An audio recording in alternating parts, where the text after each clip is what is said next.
जैसे कि आपका टीचर वकार हुसैन आज आपके लिए इम्पोर्टेंट टॉपिक लेके आया हूँ, सरफेस टेंशंस। आपको रिक्वेस्ट ये है कि मेरे यूट्यूब चैनल पर नए आए हैं तो मेरे यूट्यूब चैनल को सब्सक्राइब करें, लाइक करें और बेल आइकन को हिट करें ताकि हर आने वाली वीडियो आप तक पहुँच सके।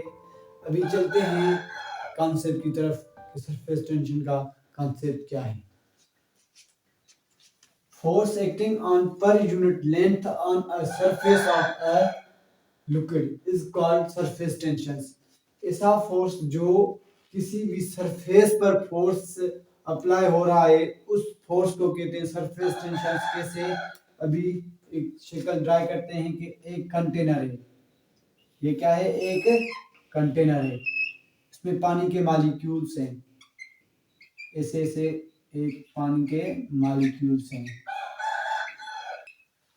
आप देखें कि ये क्या है, सिर्फ पानी, ये कंटेनर लिया है और उसमें क्या है, पानी हमने डाला है, ये पानी के मॉलिक्यूल्स हैं।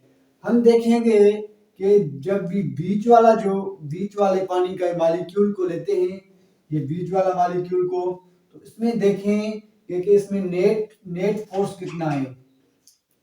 नेट फोर्स आप बताइए कि नेट फोर्स कितना है।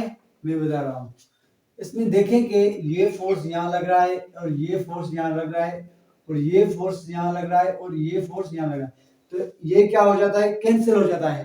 तो जो बीच वाला यानी पानी का मॉलिक्यूल होता है या लिक्विड का मॉलिक्यूल होता है, वो उसका नेट फोर्स 0 होता है।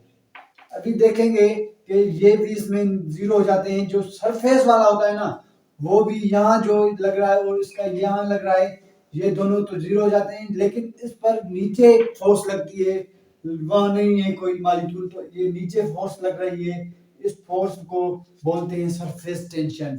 क्योंकि ये फोर्स लग रही है तो पानी, आपको गिलास में कभी देखा होगा कि पानी इस गिलास से ऊपर आता है, इसमें क्या होता है, एक फोर्स नीचे की तरफ लग रही होती है, उस फोर्स को कहते हैं सरफेस टेंशन।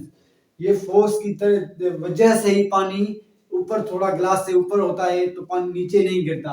ये क्या है, सरफेस टेंशन की एक फोर्स है जो सरफेस वाले मॉलिक्यूल पर फोर्स लगती है और वो पानी की जो होती है लेयर एक सरफेस बनाती है।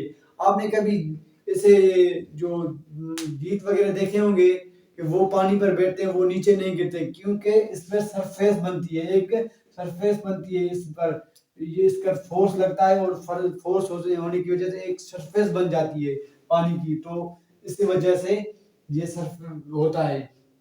ये जो अभी फिर बता रहा हूँ कि सरफेस टेंशन वो फोर्स है जो ऊपर वाले जो मॉलिक्यूल होते हैं पानी के सरफेस वाले, उसका नीचे फोर्स लग रही होती है, उस फोर्स को कहते हैं सरफेस टेंशन। नीचे जो बीच वाला यानी सेंटर वाला होता है उस पर नेट फोर्स 0 होती है, इस पर फोर्स होती है। ठीक है, है कि इसका सरफेस टेंशन का यूनिट भी बनता है। वो कैसे है कि ये फोर्स होता है acting the length, force acting the length per unit length on the surface of liquids. अभी देखें कि ये क्या है, सरफेस टेंशन है, ये फोर्स अपॉन लेंथ।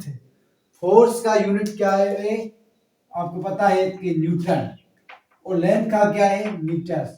हम बोलेंगे कि सरफेस का ऐसा यूनिट क्या है, मीटर या न्यूटन मीटर इनवर्स। दोनों तो नहीं है, ये की यूनिट है, लेकिन ये इसका इनवर्स करेंगे तो ऐसा ही होगा। ठीक है, अभी जो surface tension depends upon factors, जो फैक्टर डिपेंड करती है वो फैक्टर्स पढ़ते हैं। Inter molecular force is directly proportional surface tension. जैसे ही इंटरमॉलिक्यूलर फोर्स बढ़ेगा तो सरफेस टेंशन क्या होगी, बढ़ेगी। कैसे कि मान लीजिए कि ये एक कंटेनर है, इसमें क्या है, मॉलिक्यूल्स हैं, ये मॉलिक्यूल्स है, इस मॉलिक्यूल्स का जैसे ही इंटरमॉलिक्यूलर फोर्स बढ़ेगा तो वे क्या होगी, सरफेस टेंशन भी क्या होगी, बढ़ेगी। Liquid with the strong intermolecular force have a more surface tensions.